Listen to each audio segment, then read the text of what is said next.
Hello guys, வழக்கமான செயல்களில் இன்னைக்கு 22, அதாவது 22ங்க. எப்பவும் போல காலைல ஏஞ்சி இன்னைக்கு சீக்கிரமா ஏஞ்சேன். ஜிக்ஸாக் கொஞ்சம் டிஃப்ரெண்டாக பண்ணலான்னு பண்ணிட்டு இருக்கப்போ வீட்டில் பொறுக்கல. நான் பண்ணுறதை பார்த்து லைசால இருந்து ஆனாலும் போய் வாங்கிட்டு வா அப்படின்னு அனுப்பிச்சு விட்டாங்க. இடத்துல பார்த்துட்டு இருக்கேன். இவன் அவுட்டர் ஸ்பேஸில் ரவுண்ட்ஸ் போயிருந்தான். சரின்ட்டு அவனை கூப்பிட்டுட்டு அப்படியே லைசால் வாங்க போனேன்.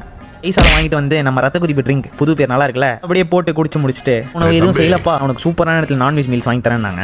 சும்மா விடுவோமா, சரி ஓகே எது கிடைக்கிற சான்ஸ் மிஸ் பண்ணுவோம்ட்டு அவங்க கூட போய் ஒரு நான்வெஜ் மீல்ஸை சாப்பிட்டு அப்படியே வீட்டுக்கு வந்து பிட்டோ தலைவர் ஆப்பில் கோழி ஆர்டர் பண்ணியிருந்தேன். வாங்கிட்டு அப்படியே ஃப்ரிட்ஜில் போட்டு கொஞ்ச நேரத்துக்கு அப்புறமா எடுத்து வாஷ்லாம் பண்ணிட்டு மார்கரிட்டா ப்ராசஸ் பண்ணி ஃப்ரிட்ஜில் எடுத்து தூக்கி போட்டேன். ஜிம்முக்கு போகிற டைம் வந்துச்சு. ஜிம்முக்கு ஜூட் விட்டு போகிற வழியில் எலக்ட்ரோலைட்ஸ் எல்லாம் லோட் பண்ணிட்டு உள்ள போகிறேன். பார்க்கணும்னு நினைக்கிறேன்னா அவர் தான் கரெக்டாக வந்தார். இவர் வாரத்துக்கு ஒரு வாட்டி தான் வராரு. வந்ததுக்கு போச பார்த்தீங்களா அதானே இருக்காரு. அவர் கூட சேர்ந்து back and bi workout இன்னைக்கு நம்மளுக்கு அவர் கூட சேர்ந்து போட்டு முடிச்சுட்டு நண்பி ஒருத்தவங்க பிளேஸ் ஆகிட்டாங்க. அவங்களுக்கு கேக் கட்டிங் ப்ராசஸ்லாம் பண்ணுன்ட்டு ஃப்ரெண்ட்லாம் பிளான் பண்ணி என்ன வரப்போ கேக் வாங்கி சொல்லிட்டாங்க. சார் ஆனாலும் நம்ம விடுவோமா, சரி போகிறப்போ ஒரு கொஞ்சம் விசித்திரமாக எழுதிட்டு போவோன்ட்டு எழுதிட்டு போனேன். அது போய் வச்ச உடனே எல்லாம் ஒரு மாதிரி பயங்கரமாக ரியாக்ஷன் கொடுத்தாங்க. பார்த்து நீங்களே பார்த்தீங்கன்னா தெரியும் எல்லாரும் எப்படி பண்ணுறாங்கன்ட்டு. கேக் கட்டிங் ப்ராசஸ்லாம் முடிச்சு சாப்பிட்டு முடிச்சுட்டு ரேண்டமாக ஒரு செல்ஃபி எடுக்கலான்னாங்க.